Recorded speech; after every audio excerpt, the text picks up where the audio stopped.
এই, তুমি ছবি দিবা না? না, এটা সম্ভব না। আমি বলেছি তো, তুমি যদি তোমার একটা ছবি আমাকে দাও তাহলে আমিও আমার একটা ছবি তোমাকে দিব। না, আমার লাগবে না। আমি কতবার বলেছি আমি দেখতে একটুও সুন্দর না, তবুও তুমি বারে বারে ছবি চাও কেন? এমনি আরো চাইবো, 100 বার চাইবো। তুমি আমাকে আর মেসেজ দিবা না, আর আমিও আজকের পর থেকে আর ফেসবুকেই আসবো না। বাই, ভালো থেকো। আমার সাথে কথা না বললে আমি মরে যাব। আমি কলেজে যাব না, কিছু খাবোও না, সারাদিন না খেয়েই থাকবো। বাপ্পি অফলাইনে চলে গেল। পুতুল অনেক মেসেজ দিল, কিন্তু কোনো রিপ্লাই আসলো না। ওরা একে অপরকে অনেক ভালোবাসে, কিন্তু কেউ কাউকে দেখেনি। না দেখেই একে অপরকে অনেক ভালোবাসে। প্রতিদিনই বাপ্পিকে দেখার জন্য পুতুলের সাথে বাপ্পির কথা কাটাকাটি হয়, কিন্তু বাপ্পি ছবি দিতে রাজি হয় না। কারণ একটাই, বাপ্পি দেখতে একটুও সুন্দর না, আর পারিবারিক অবস্থাও বেশি একটা ভালো না। তাই বাপ্পি পুতুলের সাথে এরকম করছে। প্রায় 3 দিন পর বাপ্পি ফেসবুকে আসলো। এসে দেখে প্রায় 40টার উপরে মেসেজ দিয়েছে পুতুল। মেসেজগুলো পড়ে অবাক হলো। আবার মেসেজে পুতুল তার ফোন নাম্বারটাও দিয়ে দিয়েছে। বাপ্পি খুবই চিন্তিত হয়ে গেল। পুতুলও প্রায় 2 দিন অনলাইনে আসেনি, না জানি কি পাগলামি করে বসেছে। অবশেষে বাপ্পি পুতুলের খবর নেওয়ার জন্য তার নাম্বারে ফোন দেয়। হ্যালো, কে? মানুষ, আপনি কে? আমি বাপ্পি। ও তুমি, আমি পুতুল। কেমন আছো তুমি? ভালো। তুমি আমার সাথে দেখা করতে পারবে? পারবো না কেন, অবশ্যই পারবো। আর কিছুক্ষণ কথা বলে ফোনটা রেখে দিল। দেখা করা আসল উদ্দেশ্য নয়, আসল উদ্দেশ্য হলো সম্পর্কটা শেষ করে দেওয়া। বাপ্পি জানতো পুতুল বাপ্পিকে দেখলে কোনোদিনও পছন্দ করবে না, আর তাই আগে থেকেই সবকিছু সমাধান করতে কাল দেখা করতে যাবে। দেখা করার দিন বাপ্পি পার্কের একটা টেবিলে বসে আছে। বাপ্পি বারে বারে আর চোখে একটা মেয়েকে দেখছে। অনেক সুন্দর করে হিজাব করে এসেছে মেয়েটা। কিছুক্ষণ পর ব্যাগ থেকে ফোন বের করে কাকে যেন ফোন দিল। বাপ্পি চমকে উঠল, তার মোবাইলটাই বাজছে। মেয়েটা ঘুরে তাকালো বাপ্পির দিকে। দুজন দুজনের দিকে তাকিয়ে আছে। পুতুল আস্তে আস্তে এগিয়ে গেল বাপ্পির দিকে।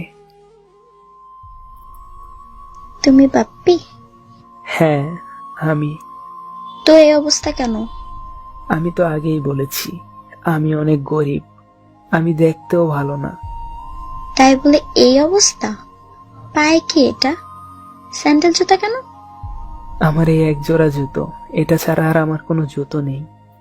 আর এটা কি শার্ট পরেছো? এটা কি খাটের নিচ থেকে বের করেছো? এত কুচকানো কেন? এটা আমার কলেজ ড্রেস, আর এটাই আমার ভালো কাপড়। মানে কলেজ ড্রেস? এই, তুমি আর একটা কথাও বলবে না। এক্ষুনি এখান থেকে যাও, যাও এখান থেকে। বাপ্পি কথাগুলো শুনে আর থাকতে পারলো না। চোখ দিয়ে অঝরে পানি পড়ছে। যে মানুষটা তাকে সবচেয়ে বেশি ভালোবাসতো, সেই মানুষটাই তাকে এত অপমান করলো। কথাগুলো ভাবছে আর কাঁদছে। রাস্তার একটা কিনার ধরে হেঁটে চলেছে। সুন্দর হয়ে জন্ম নিতে পারেনি, এটাই কি দোষ? আর পৃথিবীতে সবাই তো ধনী হতে পারে না। কথাগুলো ভাবছে আর 2 হাত দিয়ে চোখের পানি মুছছে। কিছুক্ষণ পর পিছন থেকে শার্টের কলার ধরে টেনে কে যেন বলল, গাড়িতে ওঠো। তুমি? হ্যাঁ আমি। আগে গাড়িতে ওঠো। কাঁদছো কেন? এমনি। এমনি আবার কেউ কাঁদে নাকি? কিছু না। আমি একটু রাগ করে বলেছি, তা বলে ওখান থেকে চলে আসবে? আর আমাকে নামিয়ে দাও, আমি বাড়ি যাব। বাড়ি গেলে দেখা করতে বলেছিলে কেন? তুমি আমাকে দেখতে চেয়েছিলে, তাই দেখা করেছি। আমি আগে থেকেই জানতাম তুমি আমাকে একটুও পছন্দ করবে না, আর এখন সেটাই হয়েছে। একটু আগে তো শুধু অপমান করেছি, এবার ধাক্কা দিয়ে রাস্তায় ফেলে দিব, যাতে গাড়ির নিচে পড়ে মরে যাও। ফেলে দাও, আমাদের মতো গরিবদের মরে যাওয়াই উচিত। জীবনেও না, আমি তোমাকে মরতে দেব না। তুমি মরলে আমি বাঁচবো নাকি? আমিও তো মরে যাব। মানে? মানে আমি তোমাকে ভালোবাসি, আর বাকি জীবন তোমাকেই ভালোবাসবো। তুমি পাগল নাকি? কই তুমি আর কই আমি? আমি তোমার চেহারাকে ভালোবাসি না, আমি তোমার টাকাকেও ভালোবাসি না, আমি তোমার জামা কাপড়কে ভালোবাসি না, এমনকি আমি তোমাকেও ভালোবাসি না। আমি শুধু তোমার সুন্দর ও পবিত্র মনটাকে ভালোবাসি। না না, এটা সম্ভব না। এখন কিন্তু সত্যি সত্যি ধাক্কা দিয়ে ফেলে দিব। ফেলে দাও। হঠাৎ করে বাপ্পিকে জড়িয়ে ধরলো পুতুল। বাপ্পি পুরোই অবাক হয়ে তাকিয়ে আছে। পুতুল 2 হাত দিয়ে মুখটা আড়াল করে দিল। সত্যি আমাকে ভালোবাসো? ছেড়ে যাবে না তো? যাব। তাহলে ভালোবাসো কেন? মৃত্যুর সময় কি তুমি আমার সাথে যেতে পারবে? তখন তো ছেড়ে যেতেই হবে। বাপ্পি এবার কিছুই বলতে পারলো না। পুতুলকে জড়িয়ে ধরে কাঁদতে লাগলো। হয়েছে, চলো এবার কিছু খেয়ে আসি। কেন, বাড়ি থেকে কিছু খেয়ে আসোনি? তুমি আমার মেসেজ পড়োনি? হ্যাঁ, পরিচিত। ও মা, তুমি এখনো কিছু খাওনি?